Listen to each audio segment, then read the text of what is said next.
Okay, the title of this video is called The Extraordinary Times in Which We Live. Um, and they are extraordinary times.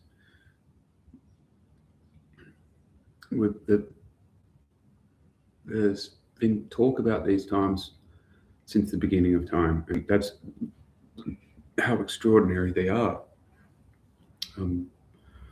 We're living in February in 2026 in the age of disclosure, and some 5 to 7 years ago, people were already talking about the Jeffrey Epstein list, and the information is now coming out within mainstream media about who's controlling the world and who's running the world. An artificial entity which is basically demonic, that cannot be human because it lacks any type of human emotions. And those who have attached themselves to this entity, which is enslaved humanity, cannot be human. And so this is really coming out within these Epstein files, and it's a soft disclosure at the moment.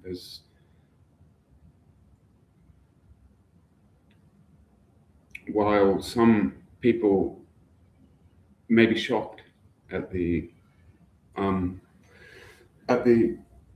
extent of this non-human entity, which has been controlling reality since birth. For instance, I'm just going to say this now. I watched a video of Hillary Clinton removing the face of a child with a scalpel and then removing the pineal gland. This is recorded on camera, and these non-human entities who have left humanity are basically surviving off the fear and control. And at the moment, they're losing ground with the fear, and this is how they get their energy. This is what they feed off. They feed off your fear. And even with these Jeffrey Epstein files coming out and some of this information, which would be shocking to the public and make them fearful, a different result is actually happening. Is that people are, through the understanding of what's happening, are no longer afraid, are getting no longer afraid. While there's much confusion and frustration in the world at the moment concerning this, at the same time, people are waking up to it, and so the fear response is no longer generally the first emotion. But so this soft disclosure is currently, about this.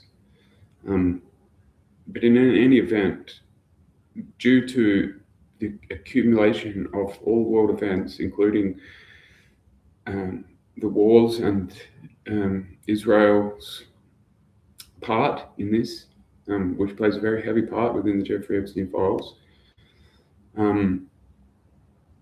is a confirmation of the times that we're in is the most extraordinary times in that has ever been. And we can say this about yesterday and then the day before, and all past days are the most extraordinary. The present is the most extraordinary time that we can be living in. So this isn't this isn't really even up for debate. If you're alive today and breathing at this very present moment, you're living in the most extraordinary times. We need to couple that with the fact that the times have been talked about biblically and through enlightened beings that have come onto the planet to explain to us what this simulation is about. And so I think here is the crux of the problem. What the world is about is the same for me as the same as for you and every other single person on earth, including actually the non-human entities which have left humanity. The life was intended for all of us to figure out its meaning, and its meaning is really quite simple. It has to do with God and the existence of God, and whether a person wants to wake up to this reality or not. And so, while this might seem like a large subject, it is. It's an infinitely large subject. It's also very simple. It's empty and void of any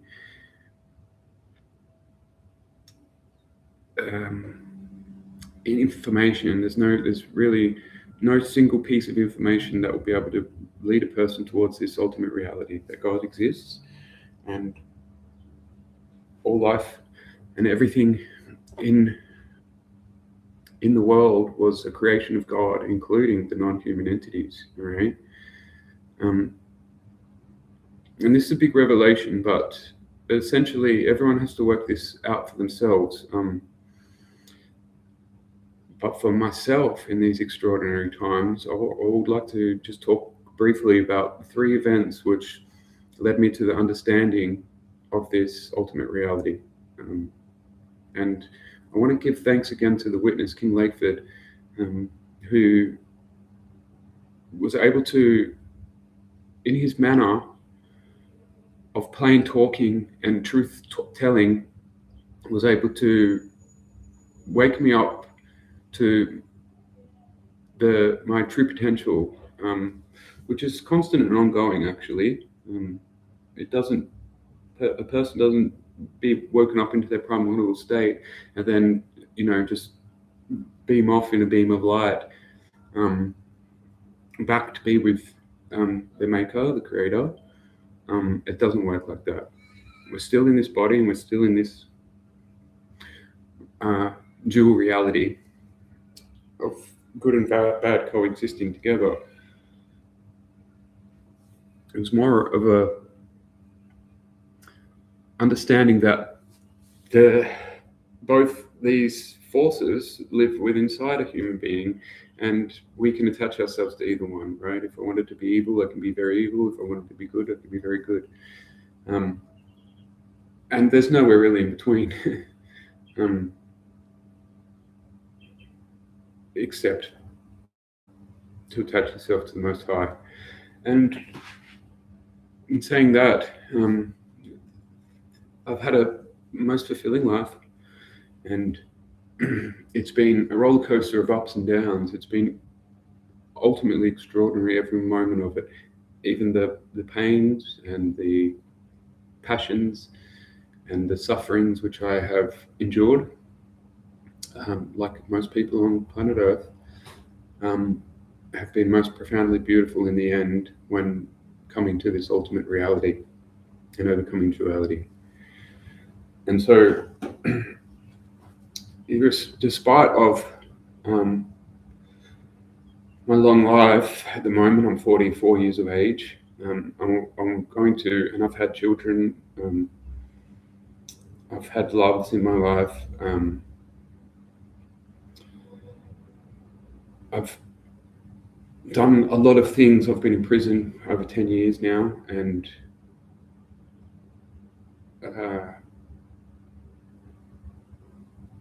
it'd be irresponsible of me to try to explain to you my whole life story. I've been recently written a book in prison called The Making of the Fool I Am He, and this explains it a little bit better, but irrespective of that, I need to take you back to 2015, when I was 33 years old, which is the same age of Jesus, when he was put on the cross. This number keeps popping up all over the world and through the secret societies at the moment. The 33 spines and vertebrae, Jacob's ladder. The third of the angels, the 33.3%, which fell to earth. The opposite of that, of the 2/3, is the 66.6. The 369 with the Nikola Tesla and frequency, vibration, etc. So in any event, at the age of 33 years old, my brother ran over my dog, and it was accidental, though I got upset with him. I went and firebombed his car. At the time, I was attempting to become a sovereign citizen. I used to drive around with no plates on my car, and I used to get in trouble with the law so I could get before the courts. And at the time, when my brother ran over my dog, I firebombed his car and went to prison for 2.5 years.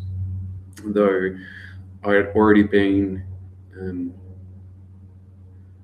practicing what is known as the sovereign citizens movement, trying to explain to the courts that I was not who they were saying I was, which is my name in all capital letters. And when I found myself in front of the court for criminal damage by fire, arson, I continued along in these sovereign citizens movements. Now, at 33 years old, they asked me if I was Reese Joshua Sturgeon, and I said, no, I'm Reese of Jesus, meaning I am of God, and there's no one on this earth who has authority over me, and also that there's no one that could judge me.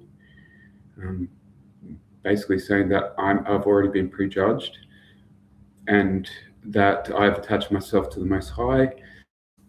I didn't quite understand the full implications of this at the time, but it led to one of the most extraordinary events that's almost unbelievable to an ear who stuck in duality of this reality, not understanding that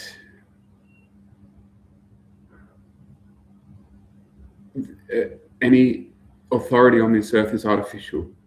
Okay, there's no authority on this earth that is not artificial. And when I talk about artificial, I'm just saying that it's made up. It was all part of a test. Okay, on this earth, you are either going to attach yourself to a perceived authority, which is artificial, i.e. governments. And now we found out that who these people are through the Jeffrey Epstein's list, or you're going to attach yourself to the ultimate reality that you are your own maker and you are the ultimate authority on this earth for yourself. And this is about attaching yourself to God, okay, and having an understanding about God. But in any event, I explained to the judge in a magistrate's court, I was looking at a life sentence for criminal damage by fire, that they had no authority over me, and I was Reese of Jesus. That means I have attached myself to the Most High. I did not understand what it meant at the time because I was only 33 years of age, but I felt a great insistence to explain this to the authority, i.e. the government, that their authority was false and that it was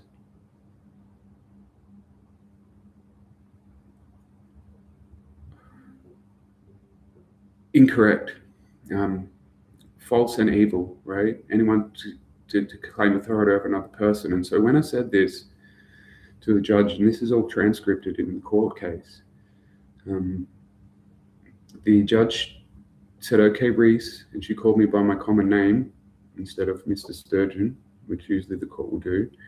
And after she called me by my first name, Reese, accepting that I wasn't under her authority, there was no other avenue left open for this magistrate, okay, but to send me to a mental institution called Greylands, until I basically accepted by force and basically torture the authority of the government over my own self. And all this is done is by signing a piece of paper saying that you basically the name, or getting a lawyer who will say that for you. And so because of my stance, they had to put me into Greylands and made me unfit to plea and unfit to stand trial. Basically, they said that I was criminally insane for saying that I was race of Jesus. And so I was in this mental institution for 4 weeks. I went to the court, I think 3 times or 4 times, where I continued along this line of sovereign citizen, not accepting the authority of the government over my sovereign being. And the psychologists within Greylands threatening me with a depot shot, which is a monoatomic metallic particles which enter the bloodstream and then are relayed via the bloodstream past the blood-brain barrier, and which these small metallic particles enter into the brain and make your neurons misfire. So they're threatening me with this drug. It was a very scary situation because I'd been put into a mental institution and all my rights had been taken away by being made unfit to plea and unfit to stand trial, meaning some psychologists had said that I was insane for explaining to a judge that they had no authority over me. Somehow along the lines, within this, I had seen through the veil of falsehood, which is the government authorities over yourself, and I was desperately seeking to explain my own sovereign being, which is actually the truth in broad daylight. If you're alive and you have life in your body and you have consciousness, that is the evidence of your own sovereignty. And so really what I was stating to the courts was, the obvious. I'm alive, I am a man of God, and I'm sovereign on this earth. My decisions are my own, and no one has authority to say otherwise. And so the psychologists continued threatening me that if I continued going into court and saying this, that they would basically put this metallic particle in my brain and cause me to, my neurons not to fire and basically not to think straight, okay? And so this was a highly stressful situation. I'd been talking to this psychologist for 4 weeks. I'd taken them through YouTube videos about the sovereign citizens movement. I'd talked to them at length on theology, and still this was their end goal move was to say, look, if you do not get a lawyer and you don't stop talking about this, we're going to medicate you and you'll be in here forever. And so this, it was day in, day out, and I'd wake up to this, walk out into the mental institution and see people dribbling and just being incoherent with their speech due to the fact of this depot shot which they had injected into others. It was palpable, and it was most scary time. About 4 weeks in to my stay in Greylands, I still hadn't taken any medication, and they wanted to check my brain waves through the ECG, where electrodes are placed on your forehead, on your head, and it measures the electrical currents of your brain, your thinking patterns, basically, to see if everything's firing okay, right? They still don't really understand this science, but they'll do it anyway. Now, when I was put in to do the ECG, I was under, my stress response was enormous, okay? I really didn't want them to look into my brain to see how my neurons were firing. But at the same time, I felt totally normal. And so I knew that if I just did it and it showed that my brain waves were working okay, that this would be a positive tick for me. And so I went along with it and did the ECG, though under a great deal of stress. And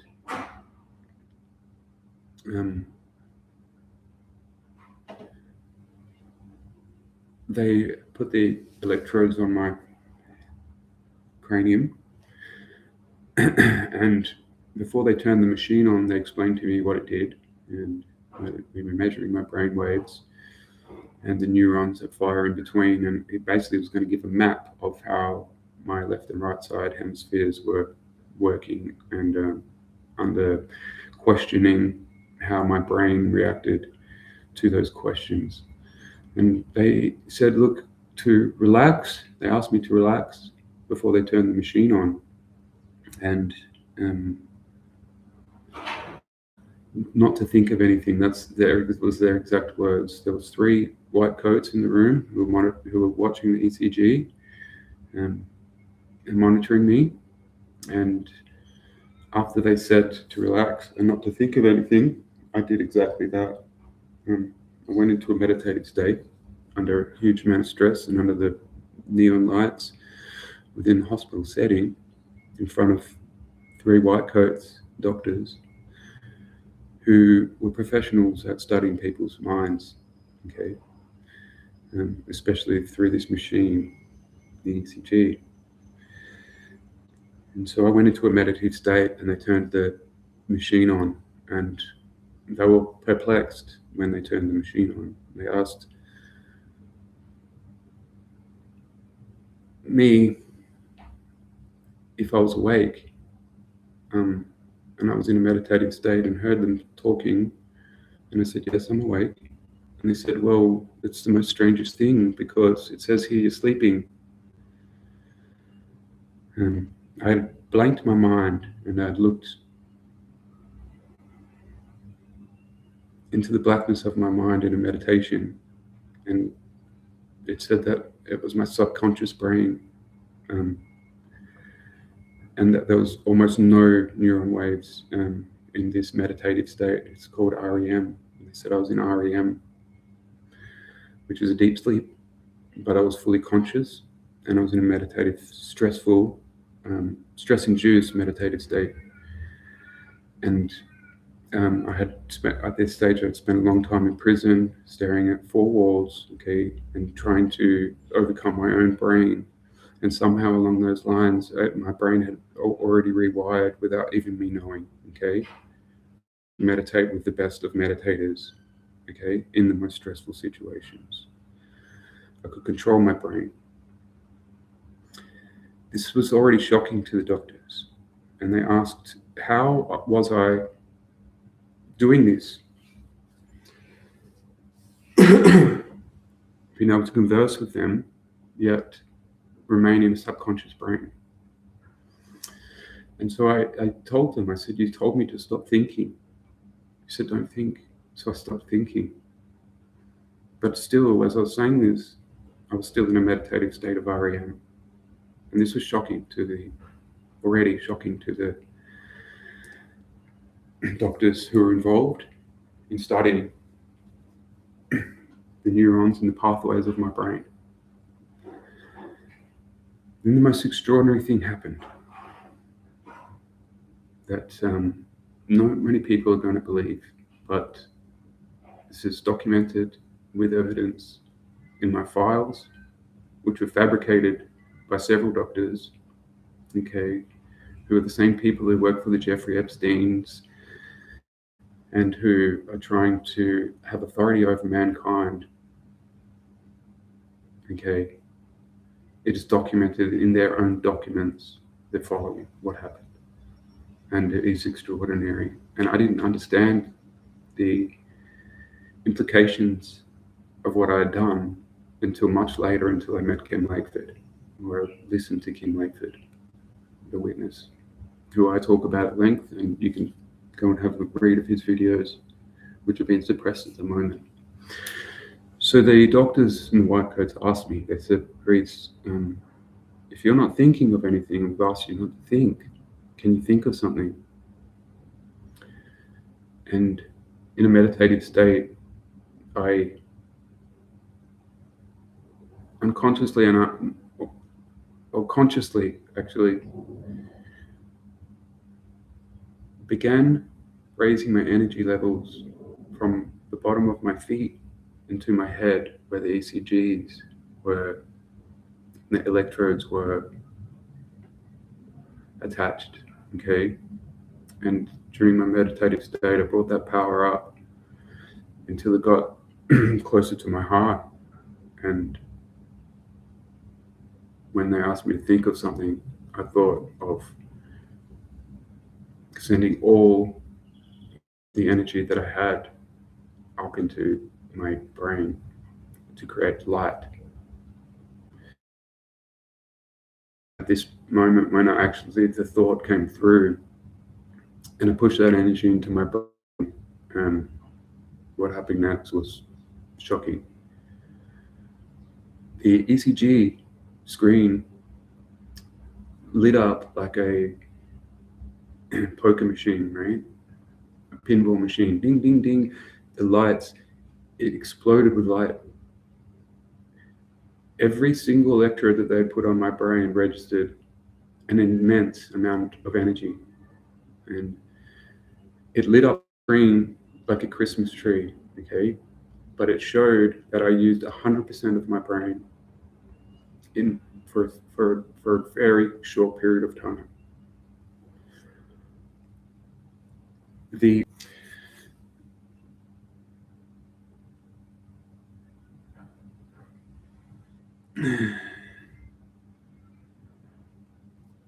Right,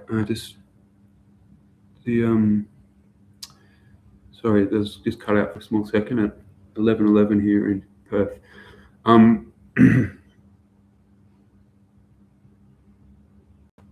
11:11 is overcoming, by the way. The two ones in the Fibonacci sequence. We'll get to that another day. Yeah, so the white coats who saw the screen light up like a Christmas tree jumped back in actual shock. A lot of people today will tell you that we only use, a certain percentage of our brain, yada, yada, yada. And Einstein was able to use 10, and that's why he's so smart. But what we're talking about here is someone using 100% of their brain. I'm not saying I have super natural powers or anything like that. Everyone has access to this, the whole continuum of their brain. And to be honest, I could do it again, but it's irrelevant. You know what I mean? The white coats. This was the only 2 times they talked to me, and they said, "Reese, what did you do?" And I told them, I said, "You asked me to think of something." So I thought very strongly. So I had a thought, and they said, "This is," they said, "This is crazy." They said, "Like, what's happened? Like, we've never seen anything like this. Can you do that again?" Because after I did that, I went back into the REM. So so I lit the screen up using 100% of my brain, and I showed full consciousness. Then I went back into REM, which is unconscious. So I went back into a meditative state and thought of nothing. And they began to explain and question me again and ask me again if I could do that one more time. All right. So because I had understood the results, okay, of taking energy in the form of light from all your body and inserting it into your brain, they asked me to do it again. And so I went from the REM state again and then lit up the screen again, right, with a thought. I'm using 100% of my brain, which is fully documented within a mental institution after explaining to government authorities that they had no authority over me, that my actions were my own, and then I'll be judged accordingly to my God. And so when I did this the second time, the testers and the doctors who were watching this were again completely shocked and taken back. I remember them leaping into the air and jumping back from the screen, was how shocked they were at what happened in that room. Now, I'm not going to explain to you what happened with that event. I ended up doing 2.5 years of jail, right, for $800 worth of damage to a car. But while I was in there, and I still didn't understand what I'd done. Even when I got out 2.5 years later, I still didn't understand, okay, the mechanism behind what I had done. And so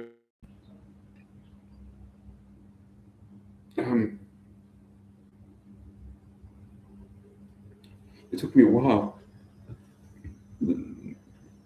going through a process to understand the gravity of science. Essentially was telling me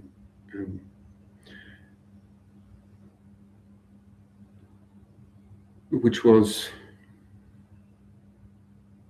when needed, a person who is not thinking has access to all of his brain. This is probably the best way I can explain it to you. It's also known as absolute zero, where all energy resides in emptiness. So this is something which is coming out of my philosophy, and I'd like to talk more about that in the future. Essentially, when I was released, I went back to the matrix of the world and tried to earn money and yada yada yada. Look, this live's gone on for 32 minutes now.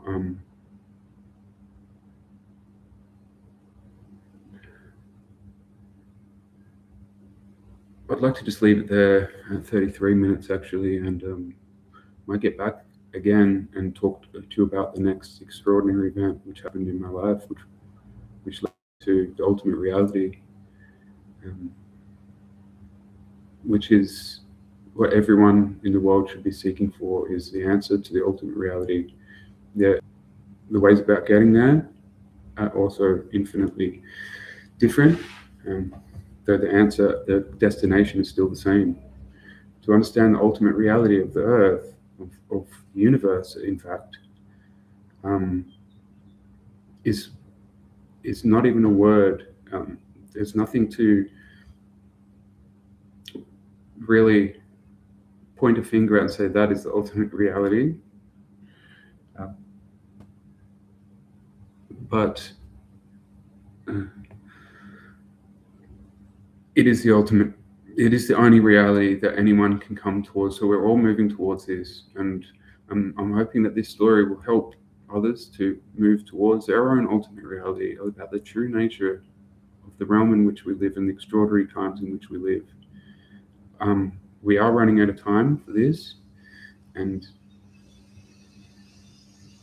it's also those who were destined to understand this ultimate reality will understand it in the right time, before the end, okay?